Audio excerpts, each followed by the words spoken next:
아프리카 선교의 주역이었던 시치 스터드나 모라비아 형제단을 창설한 진젠 도르프 백작은요, 억만장자였어요. 그들이 하나님 앞에 헌신하기로 했을 때 그들의 전 재산을 교회에 헌납했다는 것은 아주 유명한 일화예요. 그냥 재산을 갖고 있으면서 목회도 하고 선교도 하면 되는데 왜 그들은, 당시로서는 일반인들은 상상할 수 없는 그 어마어마한 많은 재산을 스스로 포기했는가?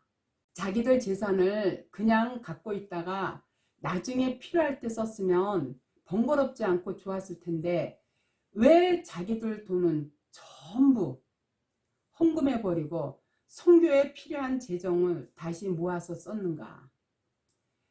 그들은 말씀을 통해 거듭나고 나서요, 하나님의 일을 하기 위해서 아프리카로 또 다른 선교지로 떠나려 했을 때 자신들이 갖고 있는 재산 때문에 발길이 떨어지지 않았다고 해요. 그리고 그 어마어마한 재산을 두고 떠나게 되면 조금만 어려운 일이 닥치게 되면 그 재산을 향해 발길이 돌려질 것 같아서 아예 처분해 버렸다고 해요. 그리고는 자신의 사역에 필요한 자금은요, 죽는 날까지 그야말로 하나님께 기도해서 얻어 썼다는 그러한 이야기가 있어요. 세상 사람들이 목숨처럼 여기는 재산과 힘을 자랑하기 위해 아주 그야말로 그렇게 바쁘게 사는데 도리어 그들은 그 어마어마한 재산을요, 한 번에 놓아버린 거예요. 그렇게 할 수 있는 것은요, 오직 복음의 힘만이 가능케 하는 믿음의 소유자들과 그렇지 못한 자들이 구별인 거예요. 그래서 바울도요, 고린도전서에서 이렇게 밝힌 거예요. 고린도전서 4장 7절 이하에 보면 누가 너를 구별하였느냐? 내게 있는 것 중에 받지 아니한 것이 무엇이뇨? 내가 받았은즉 어찌하여 받지 아니한 것 같이 자랑하느냐?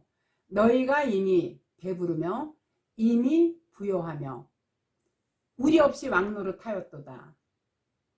우리가 너희와 함께 왕노릇하기 위하여 참으로 너희의 왕노릇하기를 원하노라. 내가 생각건대 하나님이 사도인 우리를 죽이기로 작정한 자같이 이 말에 두셨음에 우리는 세계 곧 천사와 사람에게 구경거리가 되었노라. 우리는 그리스도의 영고로 미련하되 너희는 그리스도 안에서 지혜롭고 우리는 약하되 너희는 강하고 너희는 존귀하되 우리는 비천하여 바로 이 시간까지 우리가 줄이고 목마르며 헐벗고 매맞으며 정처가 없고 또 수고하여 친히 손으로 일을 하며 후욕을 당한 즉 축복하고 핍박을 당한 즉 참고, 그리고 16절에 보면 비방을 당한 즉 권면하나 우리가 지금까지 세상의 더러운 것과 만물의 찢기같이 되었도다. 그러므로 내가 너희에게 고하노니 너희는 나를 본받은 자 되라. 보다시피요, 고린도 교회 사람들은요, 배가 불렀고 부자가 되었어요. 그들은 교회가 마땅히 추구해야 할 것을 오해하고 있었어요. 오늘날의 교회들처럼 하나님의 힘을 이용하여 이 세상의 힘을 얻어 유명하고 힘 있는 자들이 되는 것이 교회의 목표인 것처럼 그렇게 살았고요. 그렇게 해서 얻어낸 세상의 힘을 자랑하고 있었어요. 하나님을 섬긴다고 하면서 자기가 세상의 왕처럼 살았다는 그런 말이에요. 그들은 자신들의 지혜와 강함과 자기들의 영광을 자랑하며 그게 성도가 추구해야 할 것처럼 그렇게 살았어요. 반면에 바울은 어떻게 살았는가 하면은요, 마치 사형수처럼 찌꺼기처럼 쓰레기처럼 그렇게 살았어요. 줄이고 목마르고 헐벗고 정처 없이 떠돌아다니며 고된 노동을 하고요, 얻어맞기도 하고 아주 보잘것없이 살았어요. 본인이 자기야 다른 전도자들의 삶을 가리켜 쓰레기, 찌꺼기, 구경거리라고 거침없이 말하면서 너희들이 자랑하는 것과 우리들이 자랑하는 것이 이렇게 극명하게 다르다는 것을 보여주고 있는 얘기인 거예요. 그런데 기가 막힌 것은요, 힘과 부와 번영과 자신들의 영광을 추구하며 그것을 누리며 살았던 고린도 교회 사람들에게 그렇게 쓰레기 같고 찌꺼기 같은 자기의 삶을 바울이 본받으라고 했어요. 셈이 나서 그런 거라면 차라리 이해라도 하겠어요. 자기는 고생하고 있는데 자기가 개척한 고린도 교회 교인들은요, 세상 꼭대기에 올라가서 떵떵거리고 살고 있는 것이 질투가 나서 그런 것이라면요, 이해할 수 있어요. 그런데 바울은 지금 아주 진심에서 우러나오는 말로 그들에게 경고하고 있는 거예요. 나를 본받으라. 고린도후서 11장과 12장에서요, 바울은요, 본격적으로 바로 그러한 자신의 약함을 굉장히 자랑스럽게 자랑을 했어요. 고린도후서 11장 18절 이하를 보면은요, 여러 사람이 육체를 따라 자랑하니 나도 자랑하겠노라. 저희가 그리스도의 일꾼이냐 정신없는 말을 하거니와 나도 더욱 그러하도다. 내가 수고를 넘치도록 하고 옥에 갇히기도 더 많이 하고 매도 수없이 맞고 여러 번 죽을 뻔하였으니 유대인들에게 40에 하나 감한매를 5번 맞았으며 3번 태장을 맞고 1번 돌로 맞고 3번 파선하는데 일주야를 기품에서 지냈으며 여러 번 여행에 강의 이용과 강도의 이용과 동족의 이용과 이방인의 이용과 시내의 이용과 강의 이용과 바다의 이용과 거짓 형제 중에 이용을 당하고 또 수고하며 애쓰고 여러 번 굶고 춥고 헐벗었노라. 이 외의 일을 고사하고 오히려 날마다 내 속에 눌리는 일이 있으니 곧 모든 교회를 위하여 염려하는 것이라. 누가 약하면 내가 약하지 아니하며 누가 실족하게 되면 내가 애타하지 않더냐. 내가 부득불 자랑할진대 나의 약한 것을 자랑하노라.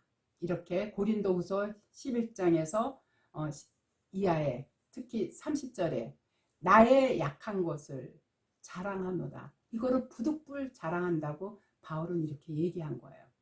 바울은 지금요, 자신의 치부를 몽땅 드러내놓고요, 그것을 자랑하고 있어요. 30절에서 부득불이란 단어는요, 머스트라는 뜻인데요, 자기는 반드시 자기의 약함을 자랑해야 한다는 거예요. 그게 바로 하나님 앞에서 우리 성도들에게 요구되는 자랑이에요. 고린도 교회 사람들하고는요, 완전히 반대죠. 12장으로 가면요, 더 가관이에요. 무익하나마 내가 부득불 자랑하노니 주의 한상과 계시를 말하리라. 내가 그리스도 안에 있는 한 사람을 아노니 14년 전에 그가 셋째 하늘에 이끌려 간 자라. 내가 이런 사람을 아노니 그가 낙원으로 이끌려가서 말할 수 없는 말을 들었으니 사람이 가히 이르지 못할 말이로다. 내가 이런 사람을 위하여 자랑하겠으나 나를 위하여는 약한 것들 외에 자랑치 아니하리라. 내가 만일 자랑하고자 하여도 어리석은 자가 되지 아니할 것은 내가 참말을 함이라. 그러나 누가 나를 보는 바와 같이 내게 듣는 바에 지나치게 생각할까 두려워하여 그만두노라. 여러 계시를 받은 것이 지극히 크므로 너무 자고하지 않게 하시려고 내 육체의 가시 곧 사단의 사자를 주셨으니 이는 나를 쳐서 너무 자고하지 않게 하려 하심이니라. 이것이 내게서 떠나기 위하여 내가 3번 주께 간구하였더니 내게 이르시기를 내 은혜가 내게 족하도다. 이는 내 능력이 약한 데서 온전하여 짐이라 하신지라. 이러므로 도리어 크게 기뻐함으로 나의 여러 약한 것들에 대하여 자랑하리니 이는 그리스도의 능력으로 내게 머물게 하려 함이라. 그러므로 내가 그리스도를 위하여 약한 것들과 능욕과 궁핍과 핍박과 곤란을 기뻐하노니 이는 내가 약할 때 그때 곧 강함 바울이니라. 이렇게 기가 막힌 고백을 사도 바울이 한 거예요. 사도 바울은요, 자기가 셋째 하늘에 불러 올라갔던 것을 자랑하는 듯 하더니요, 결론은 그것을 자랑하는 것이 아니라요, 그러한 경험 때문에 자신이 너무 교만해질까봐 하나님께서 그에게 허락하신 사단의 가시를 자랑하고 있었던 거예요. 그런데 그 이유가 무언가? 하나님께서 자기에게 그 고통스러운 가시를 허락하신 것이요, 자신이 자고하지 않게 하기 위함이라고, 자신이 자고하지 않게 하기 위함이라는 것을 알았기 때문에 자랑한 거라 그랬어요. 7절에 나오는 자고하다라는 이 단어의 뜻은요, 무엇냐면 자고하지 않게 하시려고, 즉 엉뚱한 것으로 자랑하지 못하게 하려고, 이런 의미가 담겨있는 그 말이거든요. 하나님은요, 바울이 고린도 교회 사람들처럼요, 엉뚱한 세상의 것으로 자랑하지 못하게 하려고 사단의 가시를 그의 몸에 주셨다는 거예요. 그리고 그러한 하나님의 목적을 알게 된 바울은요, 하나님의 처사로 자신의 약함이 드러나게 된 것을, 그걸 바로 자랑하고 있는 거예요. 왜냐하면 자기의 영광이 아닌 하나님의 영광을 위해 살아야 하는 것이 성도의 삶의 유일한 목적임을 이 사도 바울은 알았기 때문에 그랬던 거예요. 그리고 그러한 하나님의 뜻에 맞는 사람으로 지어져 가는 길에 자신의 몸을 뚫고 들어온 그야말로 사단의 가시가 선용된다는 것을 생각하니까 그게 기쁘고 자랑스러웠던 것을 고백한 게 바로 그 구절이거든요.